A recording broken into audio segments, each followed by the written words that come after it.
Oh. Oh. Hello, everyone. I think it's working. Hello, welcome in. We'll give people a couple minutes to trickle in. Thank you everyone for joining us on this cold and rainy day.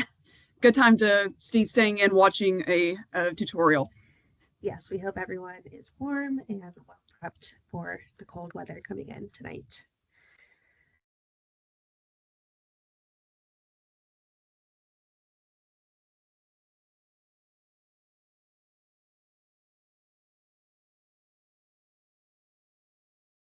We'll give a few more minutes for everyone to come in, and then we will go ahead and get started.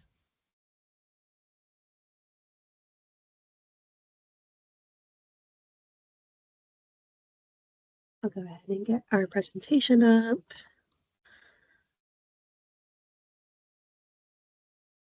Actually, on the screen.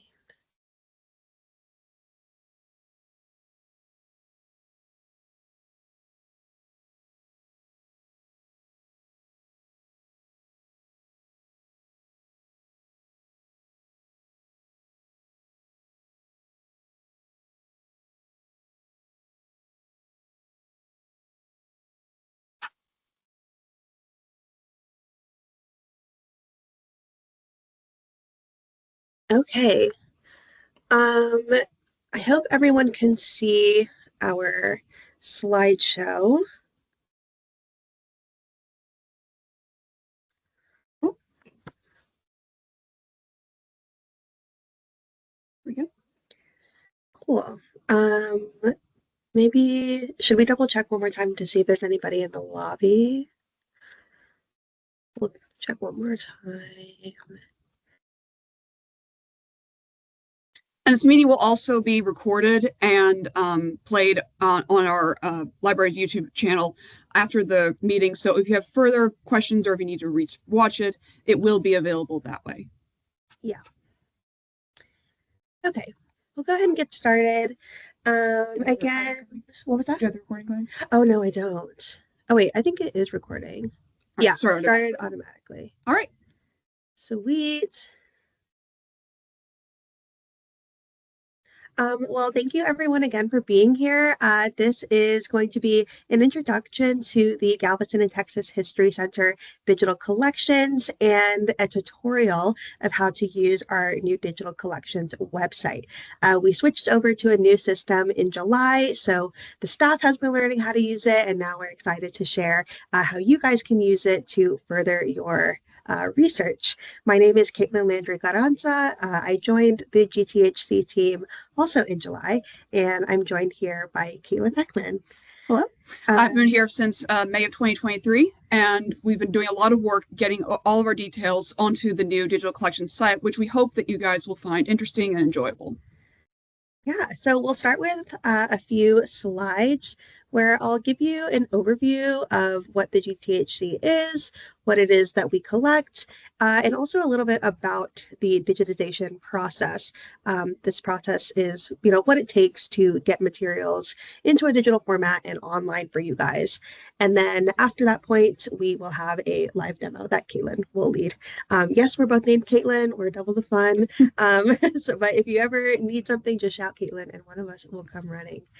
Okay, so first, we'll start with our mission. The Galveston Texas History Center collects, preserves, and organizes archival materials that document the history of Galveston from the city's incorporation in 1839 through the present, as well as the broader history of Texas from the Spanish colonial period to the end of the Civil War. Our collections consist of rare books, manuscripts, documents, photographs, videos, maps, architectural drawings, oral histories, and ephemera. A little bit about our history. In 1871, only 35 years after Texas won its independence from Mexico, 10 men gathered in Galveston to form the Galveston Historical Society. Sorry, that was 12 men gathered to form this society. And for the first 30 or so years of its organization, membership remained very small, and collections were constantly changing hands. Sometimes some of the society members had them, sometimes they were stored at Ball High School, a Masonic temple, and so on. That society was later renamed the Texas Historical Society, and in September 1904, they moved the papers that they had collected into the Rosenberg Library, which had just been completed and opened to the public in June of 1904. And in 1921, the Texas Historical Society requested that the Rosenberg Library become the official custodian of the collections. And 10 years later, in 1931, that became a reality, and the Rosenberg Library officially had all ownership of the collections. From 1931 to 1983, we were considered the archives department at the Rosenberg, and in 1983, we were renamed the Galveston and Texas History Center. So today, both the GTHC and the museum are the two components of the Rosenberg Library's Special Collections Department. So our earliest collections document the lives of settlers who came to Galveston in the 19th century, including men who fought in the Texian Army in the War for Independence from Mexico, and those who fought for the Confederacy in the Civil War. Many of these early collections also document the lives of enslaved people in Galveston and the economy of slavery and cotton. We also collect materials from Galveston businesses, religious organizations, schools, social organizations, festivals. We collect papers from families and individuals who have made a substantial impact on Galveston, such as educators, business people, and politicians. We also help folks access Galveston newspapers and city directories. And all of those materials are primarily textual, so, words on paper, but we also have a substantial amount of visual material, such as maps, photographs, and postcards. So a little bit about digitization. Digitization refers to the process of transferring information that is stored in analog formats to digital formats. Records can be digitized via scanning or photographing, or it involves the conversion of analog audiovisual information, think VHS tapes, audio cassette tapes, into digital bits. Here in the GTHC, we currently only digitize paper-based materials, so your manuscripts and your photographs and things of that nature. This is the equipment that we use. So for large or fragile items, we'll use our big fancy digital camera setup that you see on the left. And for less fragile documents and smaller documents, we use a flatbed scanner that you see on the right. Why do we digitize? The Northeast Document Conservation Center says digital copies play an important preservation role as surrogates, protecting fragile and valuable originals from handling while presenting their content to a vastly increased audience. A digital version may someday be the only record of an original object that deteriorates or is destroyed. So in other words, we digitize objects so we have a copy of them if something were to happen to the original object. And of course, making materials available online means a larger audience of researchers who may not be able to access the library can access them. One question that archivists often get is, why can't we digitize everything, or will everything be digitized eventually? And there are a lot of factors that go into this. First, the digitization process is time consuming. It's not as simple as, taking a photo of a document and just uploading it online. There are lots of other steps involved, including making sure the resolution is correct, making sure that photos are of high enough quality, making sure that they are in the correct format to be stored and preserved digitally for a long period of time. And also creating metadata. So that is making sure that they are described, everything that we're doing to the object is recorded. So that way, we have a full history of how that object came to be and why it was digitized and what it is. We also have to be careful about which materials we even choose to digitize in the first place. For many materials in our collections, copyright may still be held by the original creator. So archivists typically prefer to digitize materials that are not likely to risk any legal problems. We also need to be careful with any documents that might contain sensitive personal information about someone's health or education or just personal matters that probably shouldn't just be out on the internet and require a more careful approach in person. Um, Additionally, the equipment necessary for digitization can be quite expensive. We're fortunate to have a great digital camera setup for digitizing paper-based objects. However, we don't currently have equipment to digitize audiovisual materials such as film, VHS tapes, audio cassettes, DV cams, or any other analog video format. It can be difficult and expensive to acquire the devices that allow us to view these older forms of media, as well as the software needed to actually turn them into digital files. Um, yeah, so, oh, and the final factor that goes into our decision making is the question of whether there is even enough research demand for a particular collection to warrant all the time and resources necessary to digitize it. Um, we'll go over a few materials today, such as, photographs of the 1900 storm and yearbooks from Galveston high schools and, photos of Galveston in general that we get a lot of requests for. So those were some of the first that we wanted to make available. However, if a collection is not typically requested or really handled by us, then it's not likely to be digitized until that demand appears. If you're interested in learning more about the digitization process, I'm quickly going to drop a link in the chat to the Northeast Document Conservation Center. This is a great resource for learning more about the process that I just described. So let me find the chat. Here we go.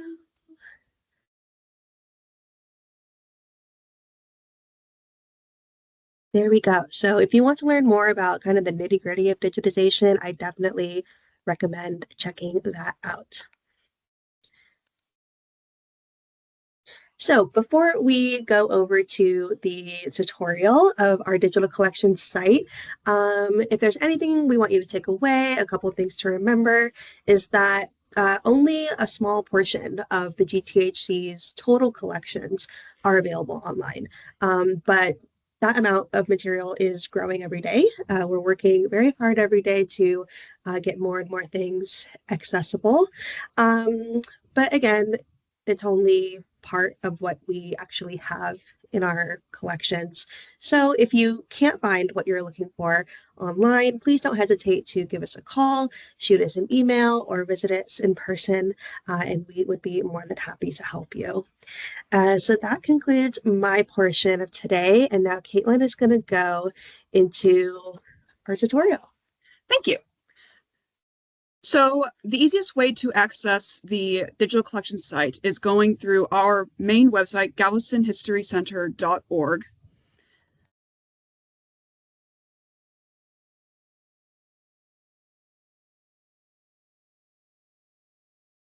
As you can see, this has several different materials about the various collections that we have within our archival site. The easiest way to get to the digital collections is to click this orange button in the middle of the screen.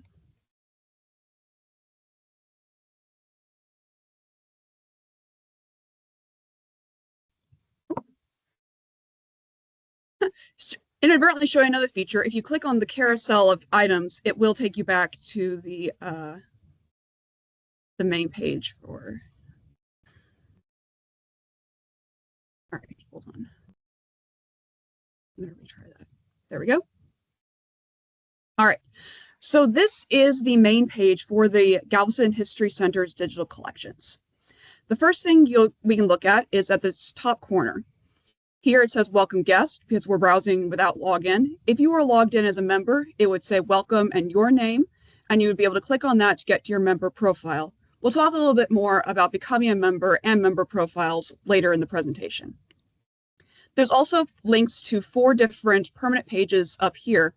The About page, which gives our reading room hours, some general information about the Galveston Texas History Center, as well as our statement on potentially harmful or disturbing content that may be present on the site. The Purchasing Images section allows you to download an order form, so in case you want to purchase a high-quality TIFF image for publication, you can do that there. This does require fees, depending on what you will be using the image for. You can contact us for more information.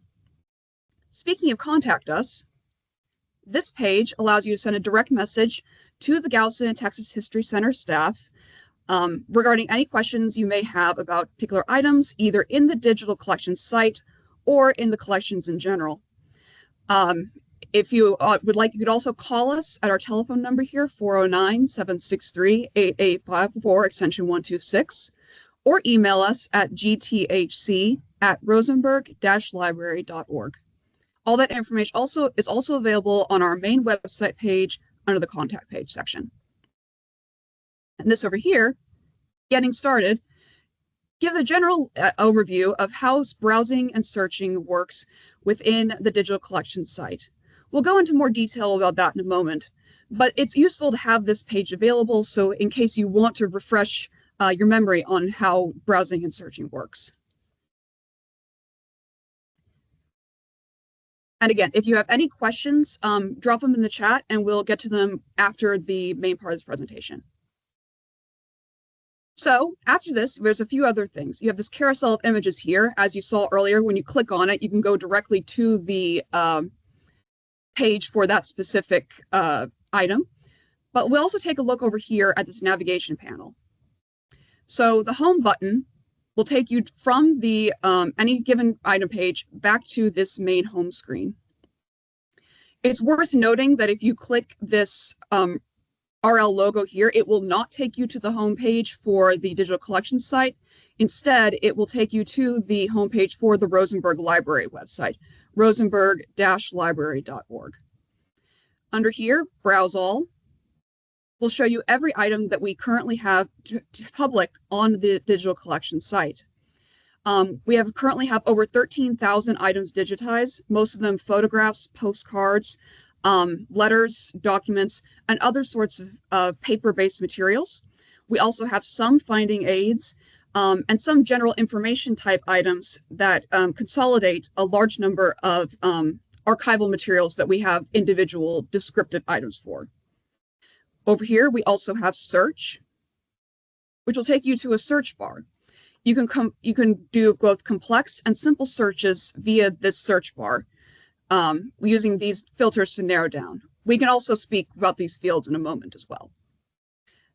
My history and login. If you're browsing as guest, login, both these pages will take you straight to the login register page. If you are signed in as a member, it will have different options. I'll explain those in a second as well. And the more, again, gives direct links to specific pages.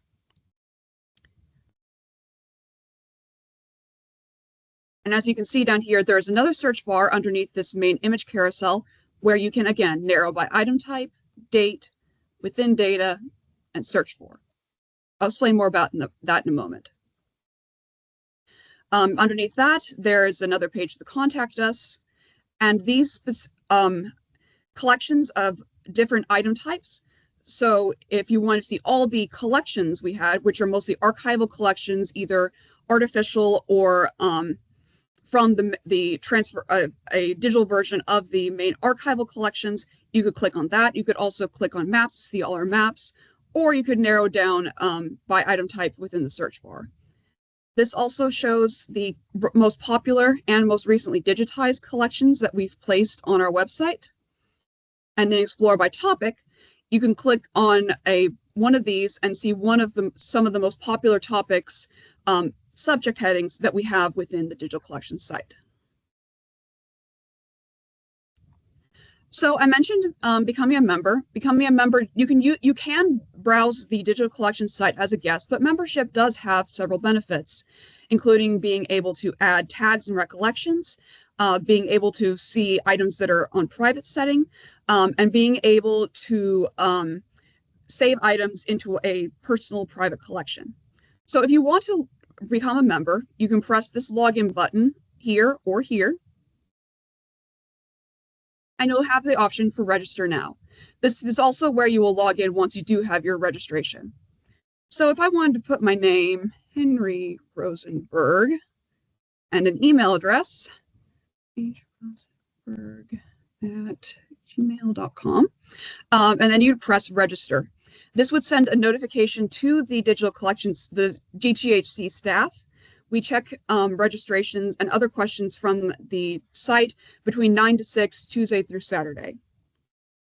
As it happens, I already have set up a page for Henry Rosenberg. So if we just go ahead and log in to his account,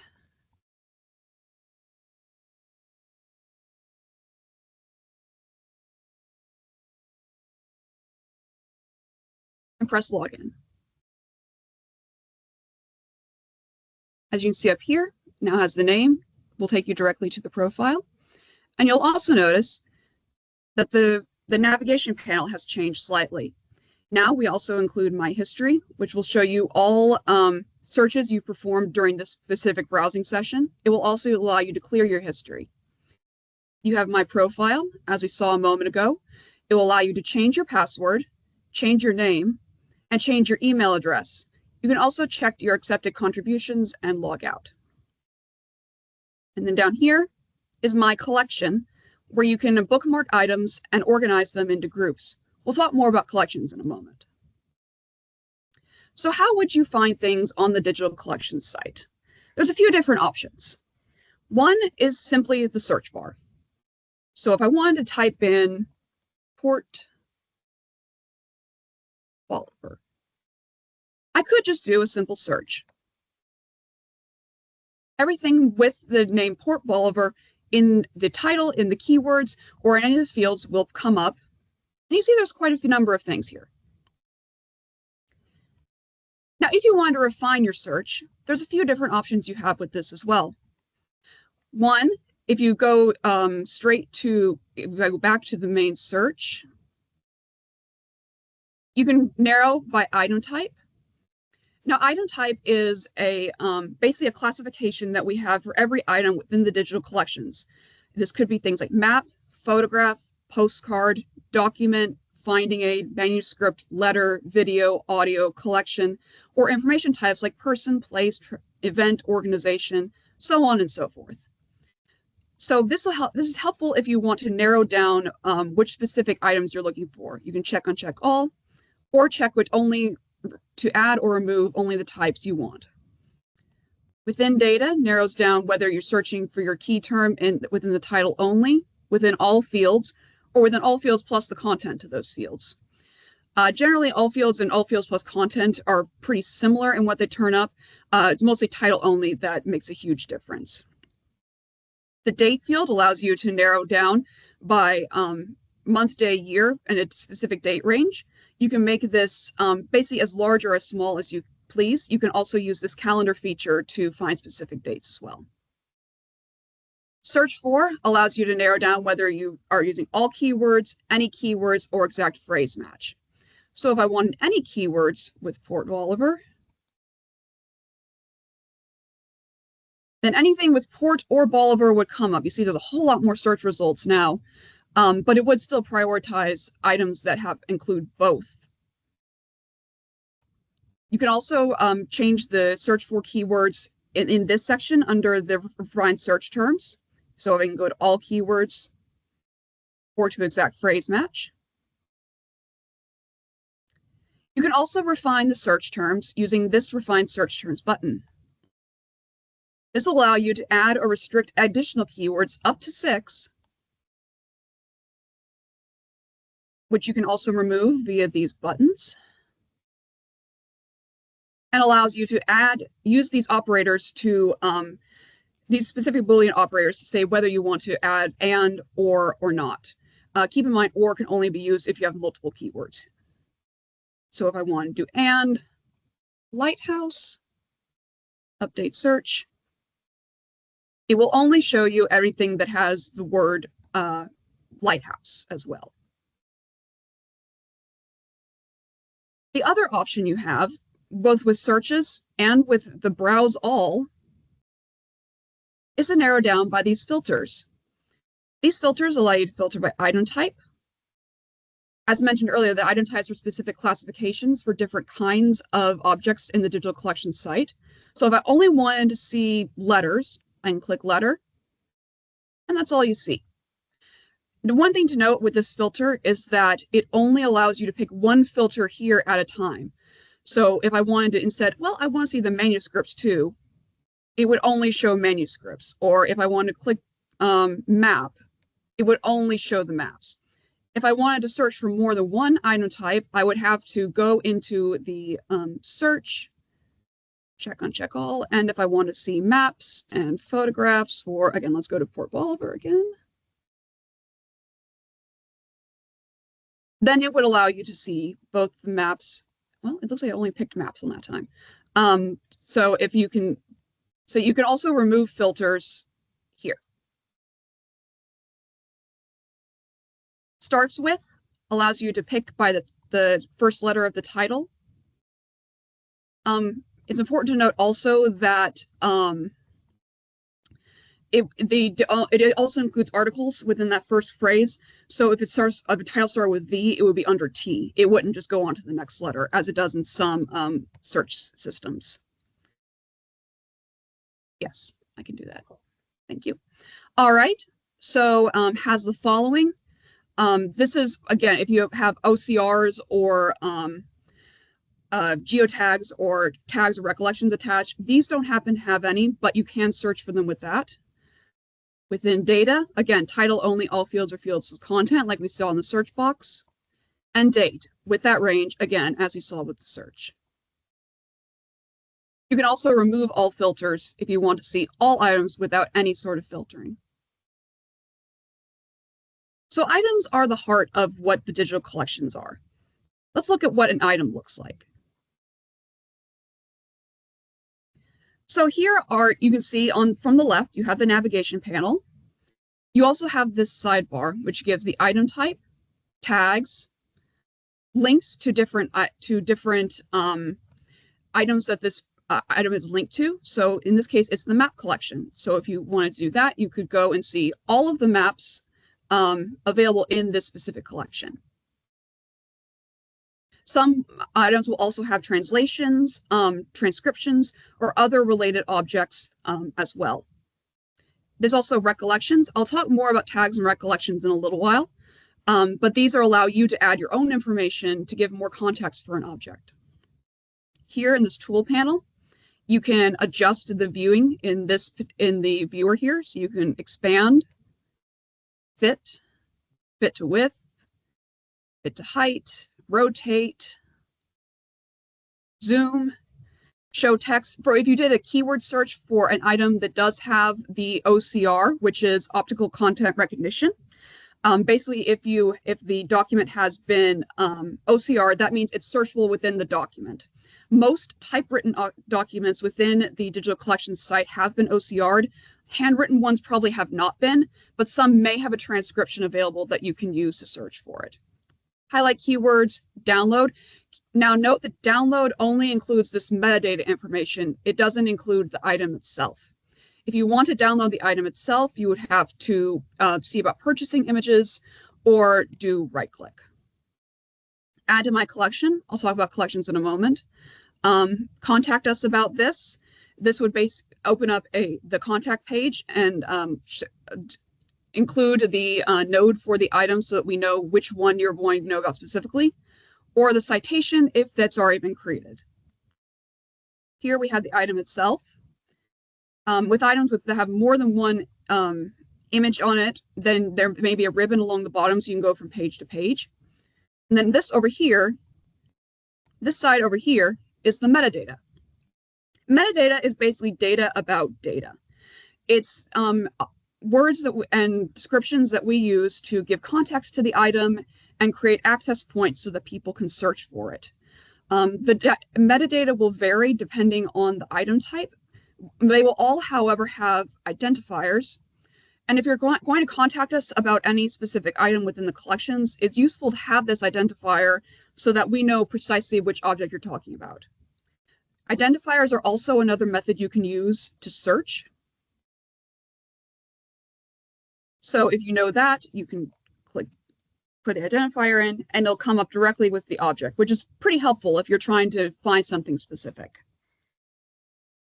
So I mentioned earlier about tags, recollections, and collections. So let's go a little bit more into those.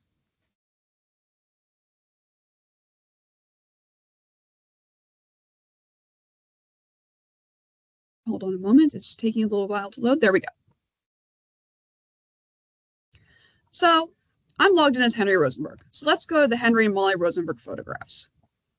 This is an example of a collection. So in this case, this is an actual archival collection that we have, and the items are arranged much as they are within the physical collections in the archive. You can find more information about it. You can also navigate from page to page over here. You can reorder them. The general order is by most recently, if for browsing and relevancy by searching, but you can change that. You can also change the display. By default, it displays as grid view, but you can change the list without changing search results. You also have options to download, contact your results, add to collections, share, or compare items by clicking and pressing the compare button.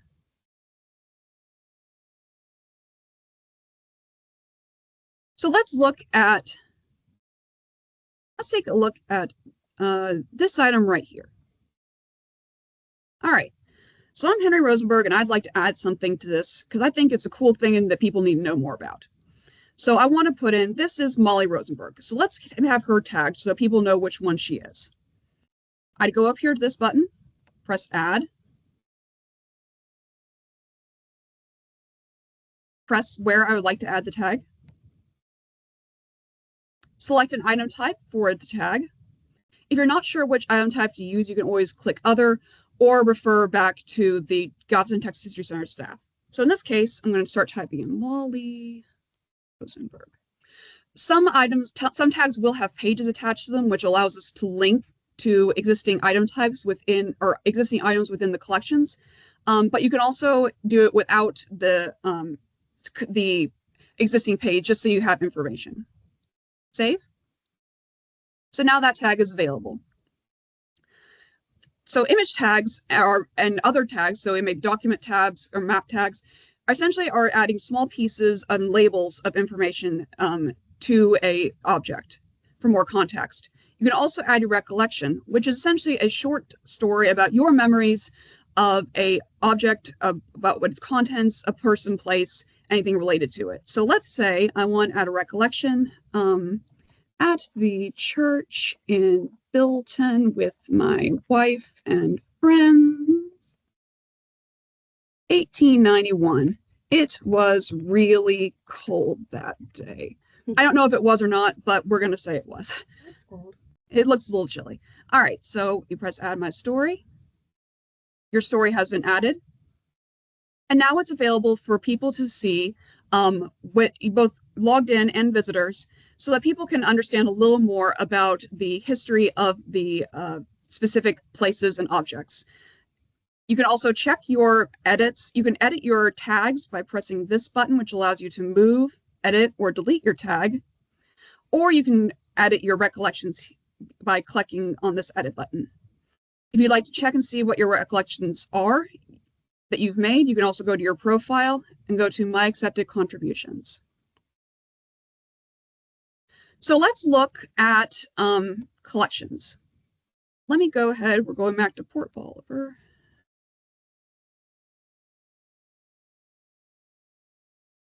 The collection, My Collection tab allows you to add bookmarks of items and organize them into groups, as I mentioned earlier.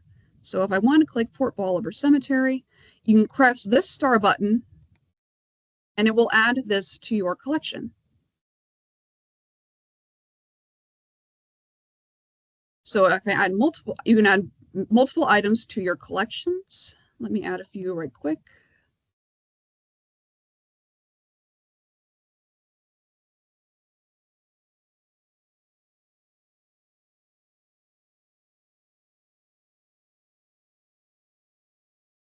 All right, so let's go to my collections.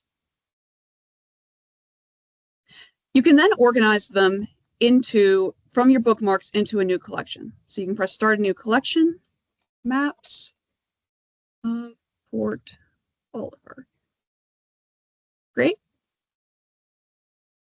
In which case you can select items using this check mark, choose a collection you want to add, and add checked items to your collection. You can also check uncheck all. Start a new collection, just Port.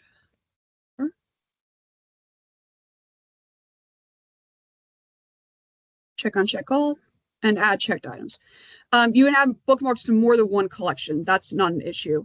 So if you want to remove any item from a collection, say I don't want Port Bolivar Cemetery, so I can press that, and it'll remove it from the specific collection. It will not remove it from these bookmarks, but you can do so either via check, uncheck all, delete checked items, or via the bookmark itself. If you want to share your collection, you can do so via this green button, or you can also rename the collection with this blue button, or delete the entire collection with the red button. One moment. Cool. All right. So those are a few of the different features that we have on the digital collections site. So let's go through a few more tips and things to know about the digital collections.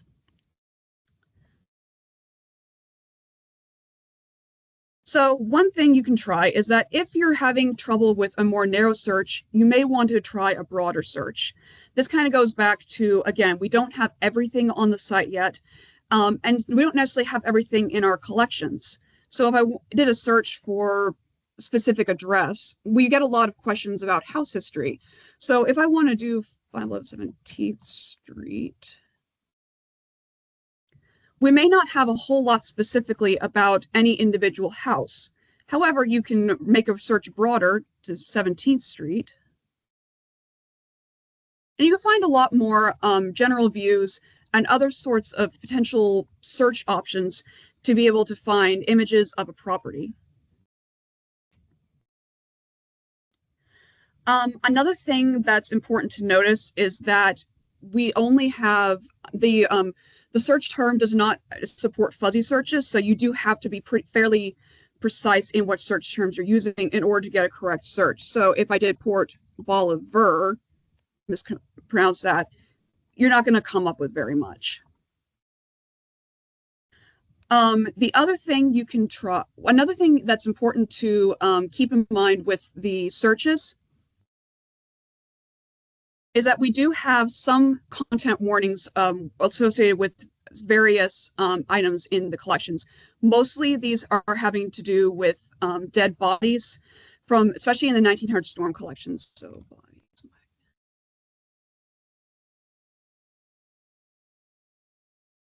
if you click on an item that's noted, you will get this content warning pop up.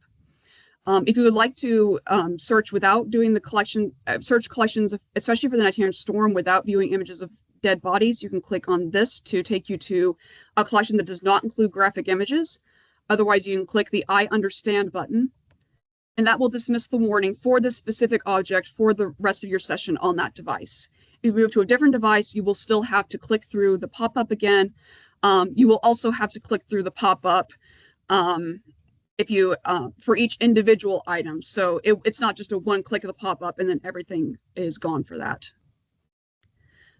So those are a few of the different aspects of the digital collections site, the search and browsing that may be helpful for you in the future. Again, there's another thing you can check out as well is make sure to check out links and check out collections. So you can use these subjects to look for a wider amount of items that have that same subject. You can also look.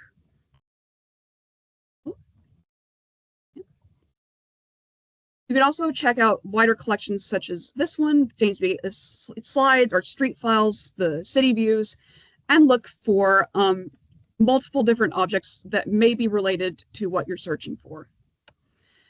the site's very well set up to be able to take those kinds of walks and paths through the collections. So we highly encourage you to look through that. One more thing to keep in mind is that, let's see.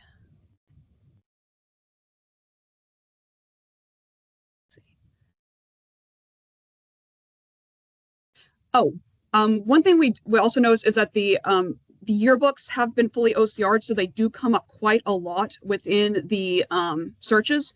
So if you're finding a lot of yearbooks and you don't really want them, again, you can just go to item type and then uncheck yearbooks in the search. So now you won't have any yearbooks coming up for your results.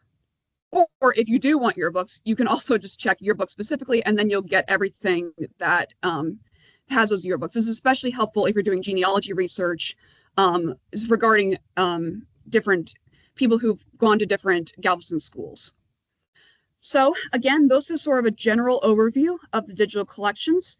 If you have questions, you are more than welcome to call us, email us, visit ours, or you can also check out our main website, the galvestonhistorycenter.org. This has more information, especially under research topics, including items that may or may not be digitized on the digital collections site. If you have more information, you can contact us via the contact page, or again, via the contact page on our digital collections site. So I hope you found that informative. If there's something you'd like to know about, we'll check comments in the chat. And again, you can call or email or visit us. Yeah, thank you so much. That was such a detailed tutorial. I hope it helps some folks out. I think we can stop sharing, and I will go ahead and drop the links to, our galvestonhistorycenter.org and the digital collection site, in case you want to go there now if you haven't already, and you want to bookmark those. But yeah, the digital collection site can do so much, and we're really excited to keep using it to bring y'all more items. I did want to say a little bit more about downloading. So, when you see an item, maybe it's a postcard of Galveston that you like, you can right click and save image, and that'll give you a low quality version of that photo. What that means is like you can, use it for personal use, but you can't put it online anywhere. You can't publish it in a book.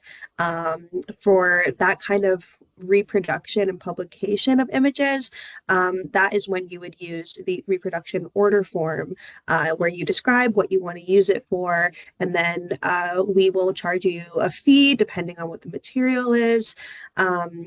And then we will give you permission to do that kind of publication. But if you need just a low quality image for your personal genealogy project or something like that, then you are more than welcome to do that.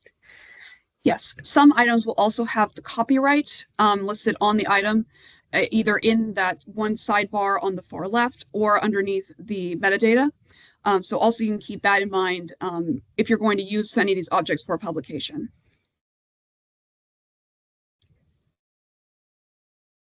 Okay, well, I'm not seeing any questions come in at the moment. Again, thank you so much for joining us. If, this meeting has been recorded and we're going to post it online, and we can send it out to all of you as well, so you can rewatch in case you need a refresher on anything. But thank you again for the time, to spending the time with us. Stay warm, stay safe, and we hope to see you at the GTHC soon. Thank you.